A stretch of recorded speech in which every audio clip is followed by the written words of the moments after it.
Hello, mapagpalang umaga sa ating lahat.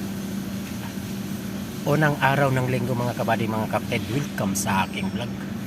Mga OFW, katulad ko saan man kayo naroroon, sana ay nasa mabuti tayong kalagayan. Mga friend, FB friends, good morning, good afternoon, good evening sa inyo lahat. Sana ay nasa mabuti tayong kalagayan mga kabady, mga kapatid. Ngayon na sa umagang ito mga kabady, mga kapatid, meron tayong sisilipin isang Toyota Hilux 2022 model mga kabady, mga kapatid. Ang problema niya mga kabady, mga kapatid, nag-highlight yung traction. So yun ang ating sisilipin, siniwagan ng ating readbook mga kabady, mga kapatid, kung anong sintomas ang dala nito. So tara, samahan nga ako mga kabady, mga kapatid. Ayan, kunin muna natin.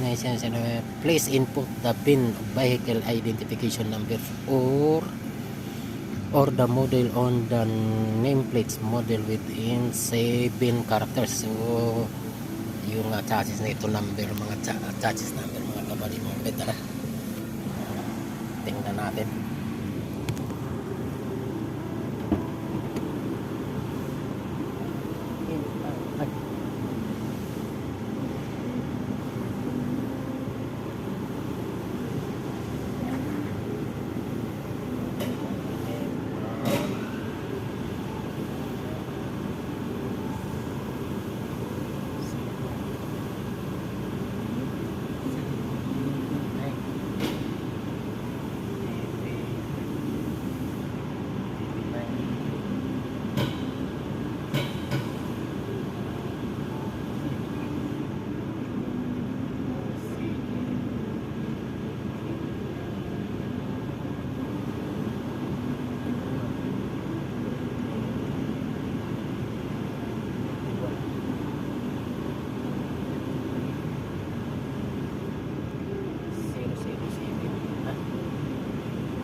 So ayan,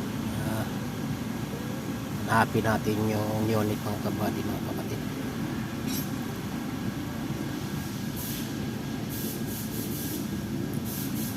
Hilux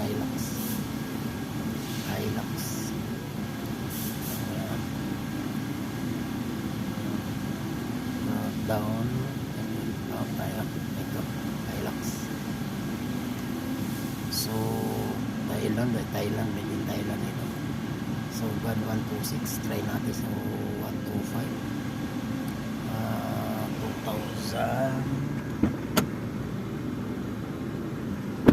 2021 to 23. Okay, smart,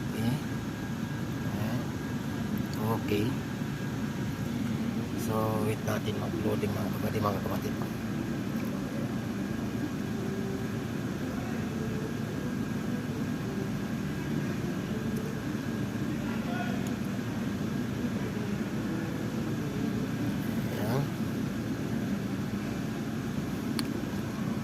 Tingnan natin loading set.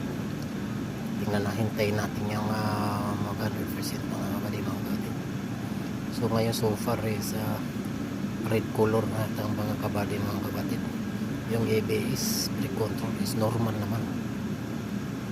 ECM engine control module normal din naman. Napapansin nyo kulay green saka normal.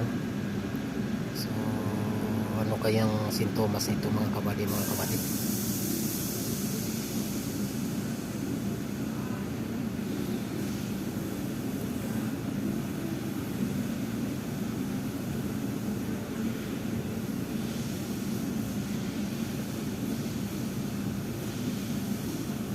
So lahat naman normal mga kabady, mga kapatid. So i-email na natin mga kabady, mga kapatid. Wala namang code na lumabas.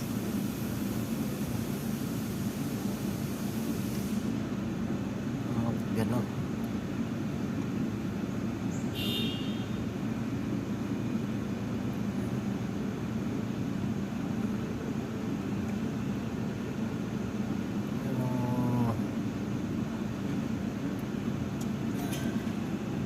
Ayan.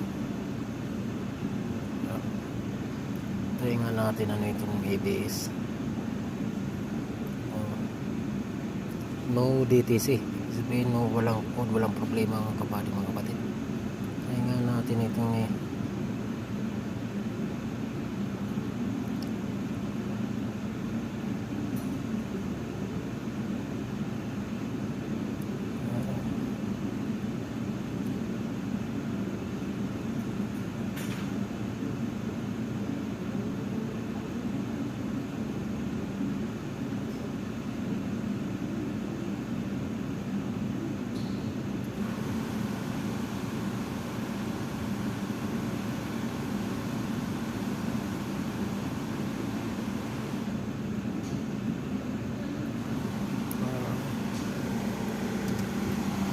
blink.